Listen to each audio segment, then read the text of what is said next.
Hello guys, welcome you all on my YouTube channel. तो कैसे हैं आप सभी? आई होप बहुत बढ़िया होंगे। मैं भी बहुत अच्छा हूँ। हाजिर हूँ एक और नई वीडियो के साथ। तो स्टार्ट करते हैं आज का लेक्चर। तो पिछले जो इवैल्यूएशन ऑफ क्रूड ड्रग्स हम पढ़ रहे थे, तो पिछले जो वीडियो थे उसमें मैंने तीन जो थी वो इवैल्यूएशन ऑफ क्रूड ड्रग्स के तीन मेथड्स बता दिए थे। कौन कौन से बताए थे? Organoleptic, microscopic and physical evaluation. आज की वीडियो में हम पढ़ेंगे केमिकल मेथड ऑफ इवैल्यूएशन और biological and analytical method of evaluation. पिछली वीडियो आई थिंक थोड़ी लंबी बन गई है, तो ज़्यादा बोर मत होना यार। अपनी तरफ से मैंने पूरा ट्राई किया है पढ़ाने के बारे में, मतलब बिल्कुल अच्छे से मैं हर वीडियो में ट्राई करता हूँ अच्छे से, पहले खुद को प्रिपेयर करके फिर उसके बाद ही बनाता हूँ। फिर भी गलतियाँ रह जाती हैं, मेरे को पता है, फिर भी लेकिन अब सुधार धीरे धीरे ही होगा। चलो स्टार्ट करते हैं। Chemical method of evaluation. This method of evaluation consists of isolation, purification, and identification of the active chemical constant from the crude drug. Active chemical constant मैंने बताया कि जो मेन केमिकल constant होते हैं किसी भी मेडिकामेंट्स में, ठीक है। तो इस मेथड ऑफ इवेल्यूएशन में आइसोलेशन, प्योरिफिकेशन और आइडेंटिफिकेशन जो होती है वो चेक की जाती है। This method consist of following test, जैसे एसिड वैल्यू टेस्ट किया जा सकता है इसमें, saponification value, iodine value, ester value, acetyl value and determination of methoxy group. ये टेस्ट जो हैं वो किए जाते हैं। नेक्स्ट है chemical evaluation also consist of titration, gravimetric analysis, chromatographic analysis, spectrometer analysis etcetera. Chemical test are also helpful for the identification of crude drug. Chemical evaluation में titration, gravimetric analysis, photochromatographic analysis और photometer जो analysis होती हैं वो होती हैं। तो ये टाइट्रेशन, ग्रेविमेट्रिक एनालिसिस ये आपके सिलेबस में है, लेकिन केमिस्ट्री में, तो केमिस्ट्री अगर मैं स्टार्ट करता हूँ तो उसमें मैं आपको इसके बारे में बताऊँगा। तो केमिकल टेस्ट आल्सो हेल्पफुल होते हैं for identification of crude drugs के लिए। एग्जांपल जो भी केमिकल टेस्ट यूज़ किए जाते हैं, जैसे van Urk's test for ergot, Halphen's test for arachis oil, arachis oil किसका तेल होता है? मूंगफली का। और Borntrager's test for, Borntrager test होता है एंथ्राक्यूनोन ग्लाइकोसाइड्स, ये ग्लाइकोसाइड में पढ़ाऊंगा। Starch gives blue colour with iodine, it forms a thick viscous solution with water.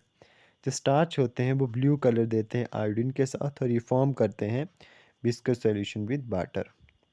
The estimate of chief constant of group of active constant is an integral part of chemical evaluation का। जो active constant होते हैं और group of active constant होते हैं वो integral part होते हैं केमिकल इवैल्यूएशन। केमिकल इवैल्यूएशन का मतलब ही होता है कि जो केमिकल कांस्टेंट है उसकी इवैल्यूएशन करना, उसकी प्योरिटी, उसकी आइसोलेशन को चेक करना है, ठीक है। तो मेन आपको यही पता होना चाहिए कि केमिकल, पहले तो आपको नाम से पता चलना चाहिए कि क्या है, किस चीज़ में क्या है।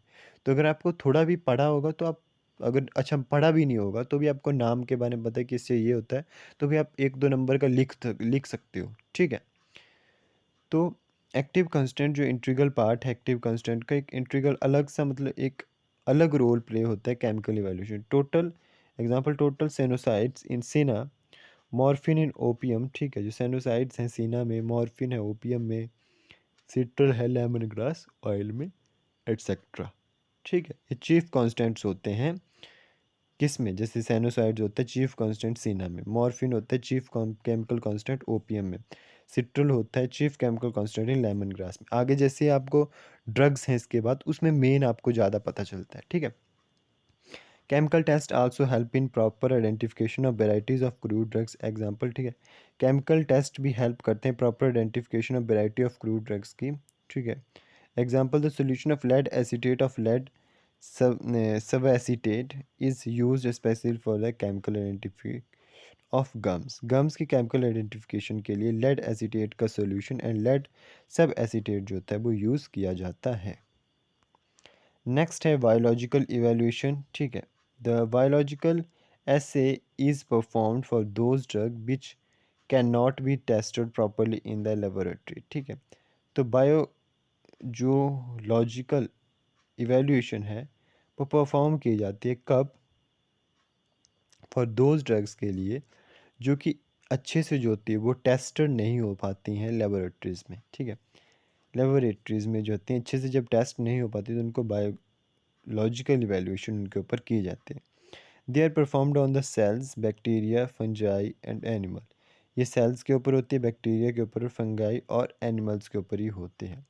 This method used for antibiotics, vitamin, hormone and cardiac glycosides के लिए मेथड किया जाता है। तो bio assay is the measurement of the sample drug. Bio assay क्या होता है?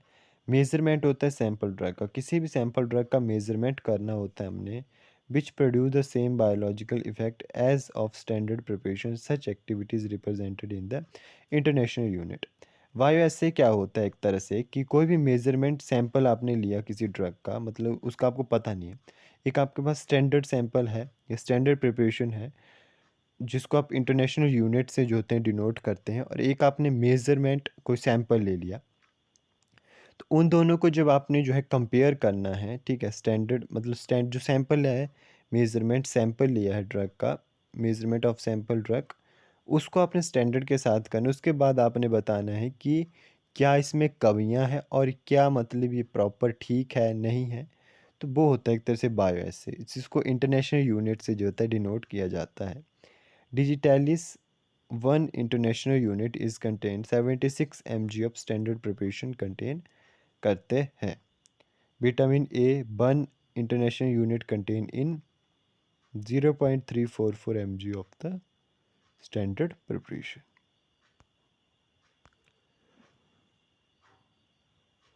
नेक्स्ट है, this method is used for measurement of pharmacological activity of new और केमिकली अनडिफाइंड सब्सटेंस। इस मेथड का ये जो बायोलॉजिकल मेथड है इसका यूज़ किया जाता है measurement of pharmacological activity of, मतलब फार्माकोलॉजिकली एक्टिविटी किस चीज़ की? न्यू और केमिकली अनडिफाइंड सब्सटेंस, मतलब जो अनडिफाइंड केमिकली जिनको डिफाइंड नहीं किया गया, या कोई नए सब्सटेंस है उनको, मतलब नए का मतलब है कि कोई सैंपल भी है तो उसको भी आप स्टैंडर्ड से कंपेयर करके बता सकते हो, उसकी इवैल्यूएशन कर सकते हो, ठीक है। तो यह कि measurement of pharmacological activity of new और केमिकल अनडिफाइंड सब्सटेंस। उसके बाद investigation of the function of endogenous mediators, ठीक है। एंडोजीनियस मीडिएटर्स, ठीक है। एंडोजीनियस मीडिएटर, एंडोजीनियस एक तरह से होते हैं जो इन्फ्लामेशन रिस्पॉन्स करते हैं, जैसे नाइट्रिक ऑक्साइड आई थिंक इसका एग्जांपल है, ठीक है, जो इन्फ्लामेशन रिस्पॉन्स के लिए होते हैं, ठीक है। तो investigation of function of endogenous mediator के फंक्शन की इन्वेस्टिगेशन करना, उसके बारे में पता करना, ठीक है। तो इंडोजीनियस मीडिएटर्स होते हैं इन्फ्लामेशन रिस्पॉन्स, जो इन्फ्लामेशन रिस्पॉन्स करते हैं, ठीक है, जिसमें नाइट्रिक एसिड एग्जाम्पल आता है। उसके बाद है determination of side effect profile including degree of drug toxicity. Side effect कोई प्रोफाइल है, मतलब साइड इफ़ेक्ट हो सकता है उस ड्रग से या नहीं हो सकता, उसके बारे में पता करते हैं इसमें, तभी इसका यूज़ किया। जैसे कोई टॉक्सिक ना हो ड्रग, मतलब उसकी टॉक्सिसिटी कोई डेंजरस, मतलब उसके जो है इफ़ेक्ट ना हो बॉडी के ऊपर, मतलब वो टॉक्सिक ना हो, नॉन टॉक्सिक होनी चाहिए एक तरह से ड्रग। तो टॉक्सिसिटी वगैरह को चेक करने के लिए भी वैल्यूएशन की जाती है बायोलॉजिकल।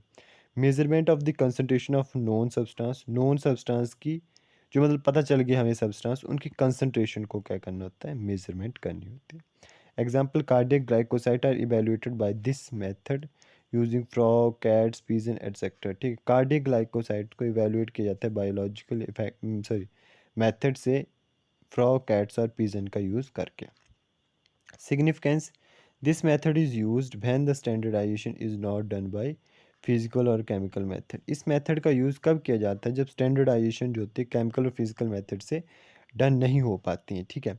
तभी सैंपल लेके आप स्टैंडर्ड करके जो है फिर इनका जो आप, मतलब कोई सैंपल ड्रग ली उसको स्टैंडर्ड ड्रग के साथ कंपेयर करके फिर आप बता देते हैं कि कौन सी मतलब वो है,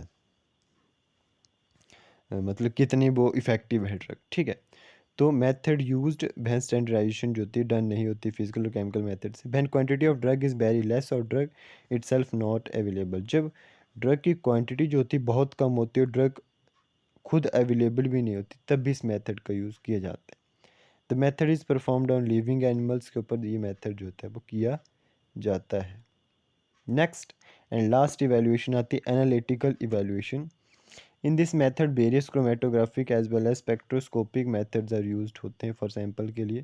तो इसमें जो भी क्रोमेटोग्राफिक टेक्निक्स और स्कोपिक टेक्निक्स हैं, उनकी अगर 6-7 भी लिखी हों, तो अगर आप 4-5 भी याद कर लें तो काफ़ी। उनका आगे एक्सप्लेनेशन थी, लेकिन मैंने नहीं की है क्योंकि डिप्लोमा बेस के ऊपर एक्सप्लेनेशन ज़्यादा ज़रूरी नहीं है इसमें।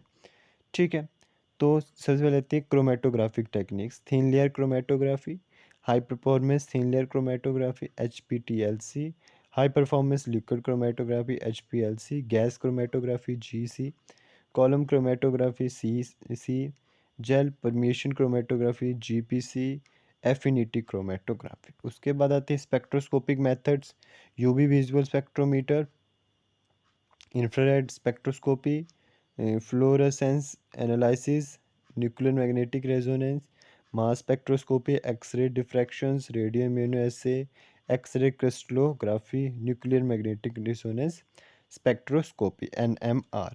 तो जो मेन मेन आपको याद रहती है उनके बारे में आप लिख सकते हो, जैसे यूवी आ गई याद, इंफ्रारेड आ गया, ठीक है। तो 8-9 लिखी हैं, पीछे मैंने 7 क्रोमेटोग्राफिक लिखी थी, 8-9 जो स्पेक्ट्रोस्कोपी लिखी हैं, ठीक है, जो मेथड्स हैं। तो यहाँ से आप 5-5 4-4 कर सकते हैं याद, और उससे जो होता है ईजी हो जाता है। तो ये था, थर्ड चैप्टर भी कंप्लीट होता है। जल्द ही फोर्थ चैप्टर भी स्टार्ट कर देंगे। बीच बीच में एग्जिट एग्ज़ाम MCQs भी डालता रहूँगा। So thank you guys, I hope you all like my videos.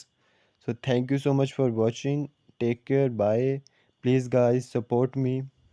Okay, take care.